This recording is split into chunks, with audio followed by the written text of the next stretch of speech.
The upcoming Alpha 324 has a variety of life in the verse changing aspects, including the personal persistent hangars, freight elevators, and the next step forward in physicalized inventory. But with these changes come a new era in cargo-specific mission content. Different than the commodity runs you might be used to, we spoke in depth about this in our recent Making Missions 2 episode of Star Citizen Live, which you should check out if you haven't already. Your Nick did great. And on this week's ISC, they're joined by Elliot and yet another Nick to show you these new cargo missions and reintroduce us to the long-mentioned Blockade Runner global event. So how many of these do you think you've done at this point? Videos for you, I don't know, over 20. You still like doing them? Yeah. This is the third one, so I guess I've done 2 before this. This will be my second. What was your first one? Also Blockade Runner. This your first one? Uh-huh. You nervous? Tiny bit. They gotten easier or harder? Easier. When I first started, I was focused too much on the camera, and that was making me think too much. When there's a camera pointed at you, it's still a little bit different than just speaking to people, but... I've tried to look at you or thought that the camera was someone. It made it easier because it felt like I was just talking to someone instead of looking at a machine trying to be perfect. So you stopped trying to be perfect? Yeah, pretty much. I'm just like, yeah. That should have been easy for you. Unsafe threat set in this sector has been resolved. Civilians are advised to avoid engaging in space travel.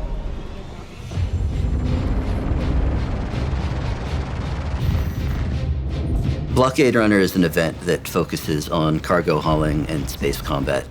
The inhabitants of a station ask for aid. The bad guys have blockaded one of these stations, and the citizens there need help to get certain supplies from outside to go back in. The idea with it is that you would have someone who flies a cargo ship and loads up full of cargo, and then have a bunch of escort ships that help fight them. However, the way they now have to get the cargo means they have to actually go and extract it from pirates who have taken it from the station. We wanted to make a cargo-based event because a lot of our current events are really heavy on combat. And cargo's been kind of underutilized on the global event scene, and we thought it would be fun to work that into our usual design. The response we saw from Xenothreat, when we first put Xenothreat out, we really liked when we saw players working together in kind of like a Dunkirk type moment where one person had pulled up, just opened the ramp, a couple of people had cleared the wreck already, and then they're all just throwing cargo into the back of someone's ship. They don't know this person, they've not talked to them, but everyone understands their role in this space they've created. And there's people who are flying above, sort of also protecting against the waves of Ninetales that were coming to the wreck. And it was just this beautiful mix of people who just all kind of knew exactly what role they fit into and asked no questions and just got the job done. We wanted to recreate that feeling in its own event. So the flow of Blockade Runner is when you start the mission, you will receive marker points of potential sites where a pirate could be that has stolen cargo from the station that's requesting its return. A hostile enemy force has attacked one of the LEOs throughout Stanton, and they've stolen a great deal of Zeta Prolanide from it. This Zeta Prolanide's been shipped out, it's being carried away, and the remainder of the enemy force has stayed behind, surrounding the LEO in a blockade. It's up to players of the verse to chase down these enemy ships that contain the stolen material, defeat them in combat, reclaim the material. Either via the use of distortion weapons to make sure you get every piece of cargo that's on board the ship, or via killing it and maybe getting less, but you run less of the risk of dying yourself. Once they do recover the stolen material from the ships scattered throughout space, they'll have to make their way past the blockade and return it to the LEO. There will be ships flying around that you have to actually disable while trying to land, or else you could lose all of your cargo. Either way, their goal is to land safely at the LEO with the stolen material on. And once they have that, they get to use our fancy new cargo elevator mechanic to return the stolen cargo to the station. The reward for Blockade is based off of participation. There will be, similar to Xenothreat, there'll be a bar that fills up with contribution, and every time that bar kind of ticks over, you'll get a payment, and then you'll get a big chunk at the end when all of the SEU amount of cargo has been retrieved back to the station. So to get all of the cargo, I'd recommend using distortion weapons and boarding the ship. This way you can ensure that you get everything out of the cargo hold. Whereas if you do it the other way, you go from this 100% sort of loot to maybe 30%. There's going to be a big difference to encourage a different type of gameplay that players aren't really used to playing in our game. I think a lot of the game loops in our game are a bit drawn out, and I like to think that you can get into the action pretty quick with this, and it's a relatively tight game loop, all things considering. I hope people will be able to jump in and out of it as they see fit and have a good time. In addition to Blockade Runner, we're also adding a bunch of hauling missions that also utilize the freight elevator and instance hangars we're going to get. With the introduction of freight elevators, we can now make missions that we were never able to make before. Up until now, we haven't really had any missions which allow you to use your cargo grid. You won't have to go to various different parts of a station or find a ground station to get your land vehicle. You'll be able to get everything you need for your trip organized in one place. Now, I can just go to my hangar and there's an ASOP terminal in there and I can watch my ship go down and come up and I can have all my boxes out. The ability it gives me to build the missions that I love is insane.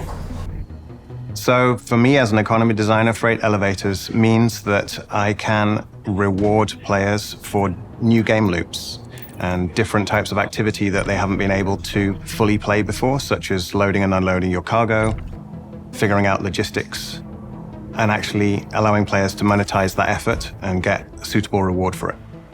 So the more time and effort that it takes to use the freight elevators and do the hauling missions effectively, the more opportunities I have as an economy designer to find the appropriate rewards for players for that game loop. And I don't want to see any Reddit threads on the rewards for these missions, because at the time of filming, we're still weeks away. That means the numbers you see in this episode aren't the real numbers. Don't go to Reddit. Give this guy a break. They'll be real by the time the thing comes out. You might be thinking, well, we've been moving boxes for a few years now. Those delivery missions already exist. What makes cargo hauling missions so special? Well, in cargo hauling missions, we're actually allowing you to move real commodity containers with real value through the verse. You're not stuck with 1 SCU boxes. If you're asked to move 400 SCU, those will actually be intelligently packed by the system into different container sizes, which means you'll be able to load them up on your cargo grids for your cargo ships the way you've always wanted to organize them. These missions will handle high volume of cargo. These missions are built for people who are going to own a Caterpillar, people who are going to own a Hull C. These are mimicking a logistical framework that's going to be needed in, a system, a universe this big to transport the goods to and from different locations. Let me give you some examples. You find a mission where a few different outposts on the surface of Hurston have mined some iron, and you've got to bring it up to Lorville, where then it can be transported further from there. So you go to each of these outposts, you land at that location, and there, in the warehouse of that outpost, those containers will be waiting for you where you can call it up through the freight elevator. You load it up into your ship, and then you figure out what the next location is, and the next location, and the next location. And you can basically do those in any order you like.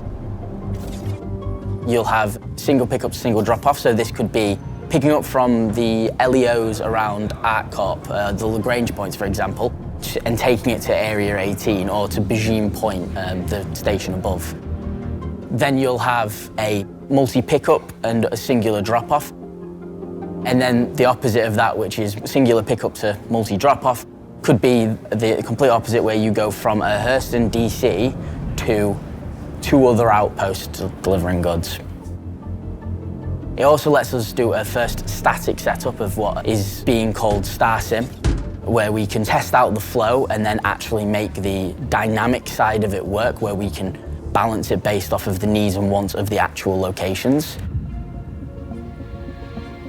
The work that I was involved with missions with Yorit was to use the EVR algorithm that I created to make sure that all of the effort that you put in has a commensurate reward. EVR stands for effort versus reward. The EVR algorithm is a general balancing algorithm we've developed that takes into account the time and the difficulty of what you're doing, and it gives you a reward that is appropriate for that.